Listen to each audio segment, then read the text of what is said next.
berteduh, ku untai doaku. Shalom para peserta PA yang sangat dikasihi oleh Tuhan. Mari kita belajar mendalami firman Tuhan ya, berkenaan karena memang di minggu-minggu ini ya, pas nanti di hari Minggu kita akan memperingati Hari Bapa. Maka saya ingin men-share satu tema mengenai Bapa pribadi terbatas. Sebelumnya mari kita berdoa. Bapa di sorga, dalam nama Tuhan Yesus, pada hari ini kami dalam kerinduan kepada firman-Mu mau belajar tentang pribadi Bapa yang terbatas. Ya Roh Kudus menolong sehingga pada akhirnya pelajaran Alkitab ini memberkati kami semua. Dalam nama Tuhan Yesus kami berdoa. Amin. Saudara, kita sebagai Bapa pasti banyak mempunyai kelebihan-kelebihan, ya, nilai-nilai yang sangat positif, ya, memiliki kekuatan-kekuatan yang patut kita perjuangkan, yang akan melahirkan banyak prestasi dalam hidup kita sebagai Bapa. Namun harus ingat,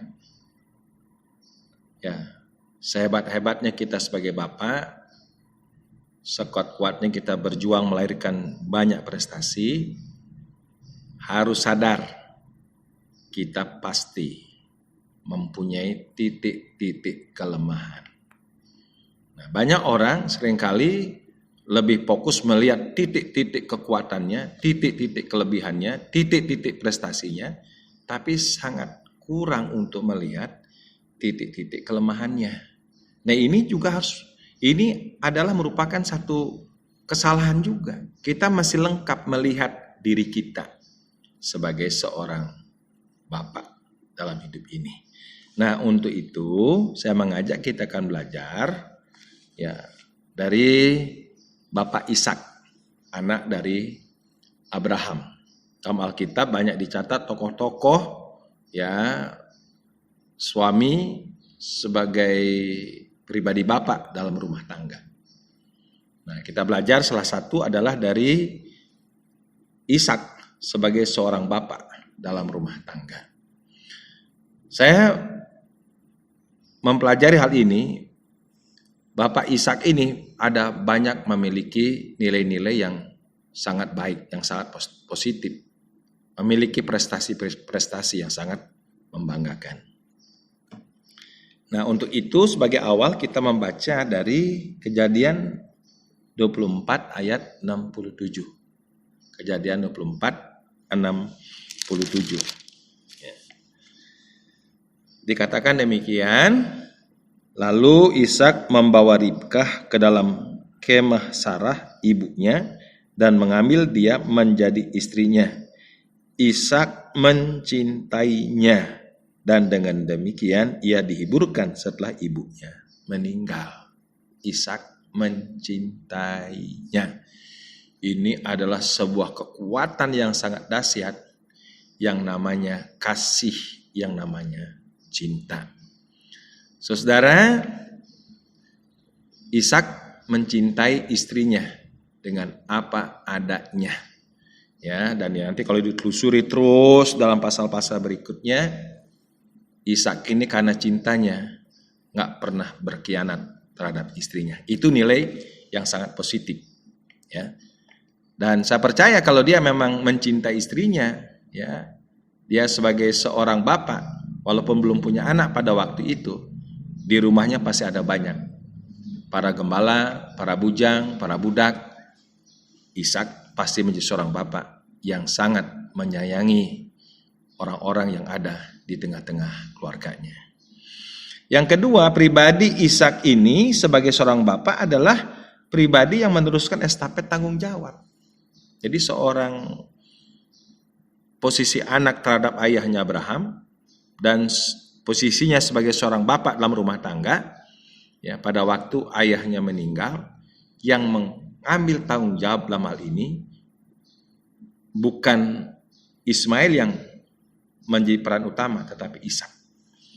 Dicatat dalam Kejadian 25 ayat 7 ya sampai 9. Abraham mencapai umur 175 tahun, lalu ia meninggal, ia mati pada waktu telah putih rambutnya, tua dan suntuk umur, maka ia dikumpulkan kepada kaum leluhurnya, dan anak-anaknya Ishak dan Ismail menguburkannya di dalam gua Makspela. Ismail itu adalah saudara tirinya yang usianya 13 tahun lebih tua. Tetapi dicatat Alkitab itu menaruh tempat tuh juga bukan asal taruh, tidak. Tapi Ishak dicatat lebih pertama, maksudnya pertama dicatat baru Ismail. Berarti Ishak ini mengambil tanggung jawab, ya, mengambil sebuah estafet tanggung jawab. Yang ketiga, pribadi Ishak ini adalah pribadi yang setia terhadap Tuhan. Setia terhadap istrinya, tersetia terhadap seluruh anggota-anggota yang ada di dalam keluarganya.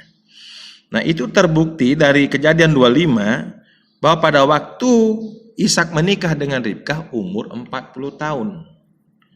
Terus akhirnya dikaruniai anak umur 60 tahun. Berarti ada selang waktu 20 tahun. Waktu yang sangat panjang. Tapi Ishak tidak pernah berubah setia ya terhadap Tuhan, dan juga tidak berubah setia terhadap janjinya dengan istrinya. Jadi pribadi yang setia. Saudara boleh baca nanti Kejadian 25 ayat yang ke-20, ayat 21 dan ayat yang ke-26 ya. Selanjutnya, Ishak ini adalah pribadi yang setia memelihara keturunan janji. Ya, sebagaimana Tuhan Allah menyatakan keturunan janji, demikian juga Tuhan bersabda menyatakan keturunan janji. Dan Ishak setia dengan apa yang dijanjikan Tuhan, yaitu mengenai keturunan janji, yaitu keturunan penebus. Nah, itu bisa dibaca dari Kejadian pasal 26 ayat yang keempat. 26 ayat yang keempat, Kejadian. Aku akan membuat banyak keturunanmu seperti bintang di langit. Aku akan memberikan kepadamu keturunanmu seluruh negeri ini, dan oleh keturunanmu semua bangsa di bumi akan mendapat berkat. Sebagaimana Tuhan berjanji memberkati Abraham dengan keturunan janji, demikian juga diteruskan kepada Ishak. Selanjutnya, segi positif daripada Ishak ini, dia adalah pribadi yang sangat bertanggung jawab terhadap kesejahteraan keluarganya.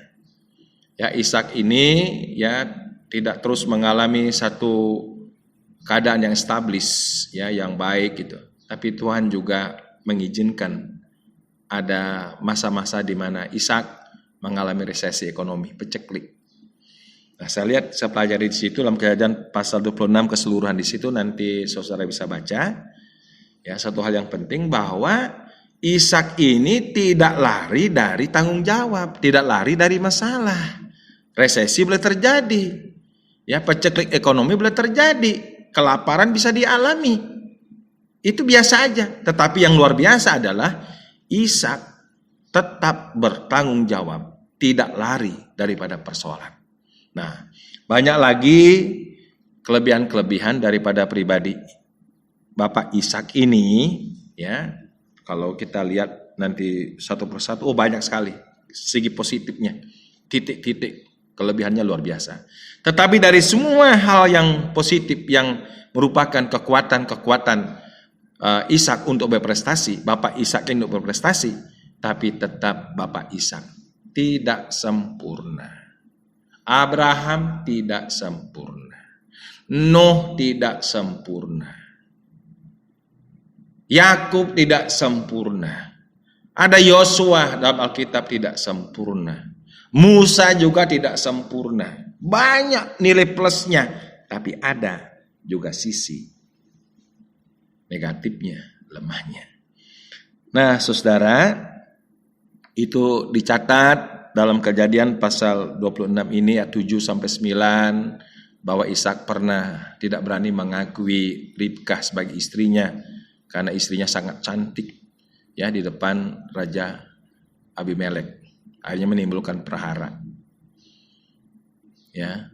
Ishak di masa tuanya tidak lagi bisa mengenal dengan benar siapa kedua anaknya, ya, mana Yakub, mana Esau, sehingga akhirnya dia salah menyalurkan berkat. Ini adalah sisi-sisi kelemahan. Nah, saya mengajak pada hari Bapa ini mengingatkan kepada kita semua supaya kita berani melihat kekurangan kita, kelemahan kita, keterbatasan kita, yang nanti akan menjadi sebuah poin nilai yang positif untuk kerukunan rumah tangga, untuk suasana yang kondusif dalam rumah tangga.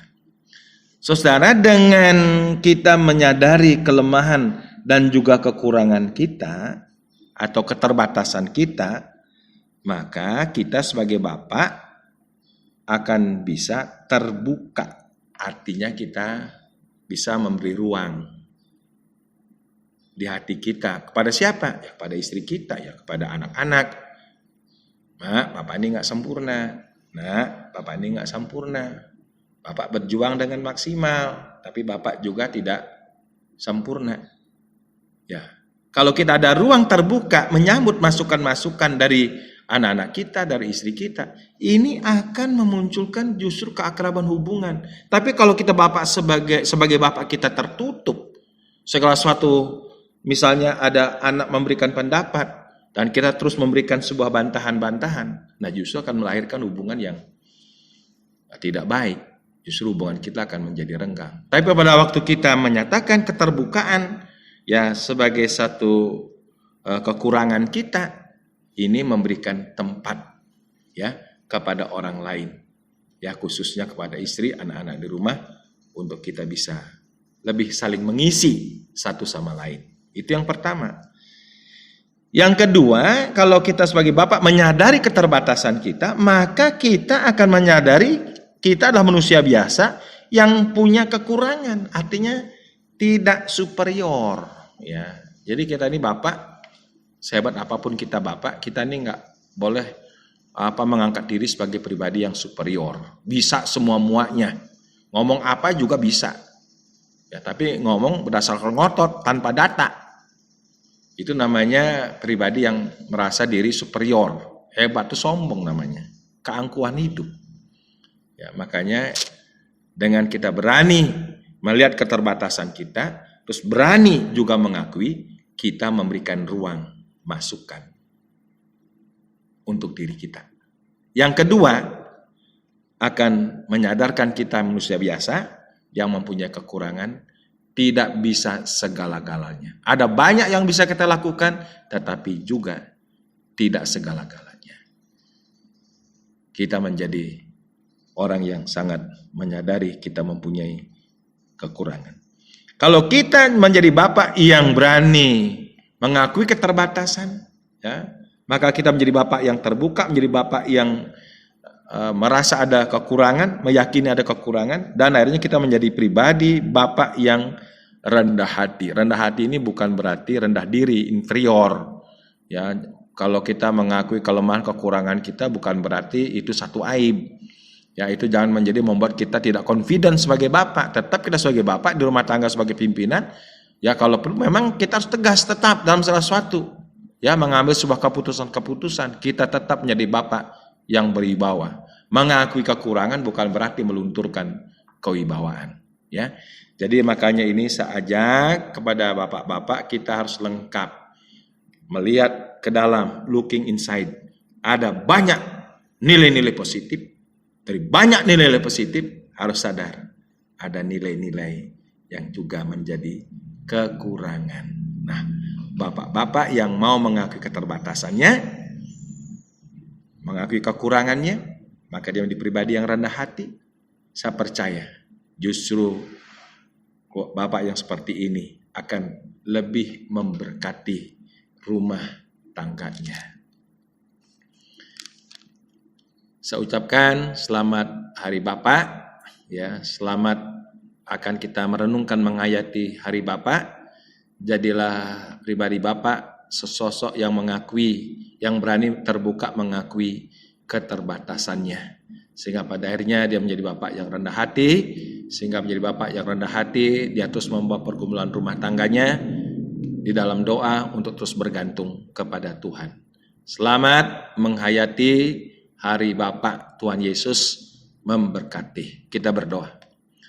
Bapa di sorga, terima kasih untuk pengajaran firman-Mu pada hari ini. Biarlah di dalam Hari Bapa ini ada hal yang penting untuk kami sadari sebagai seorang Bapa atau sebagai seorang ayah. Bahwa sehebat-hebatnya kami berjuang, kami tetap mempunyai titik-titik lemah.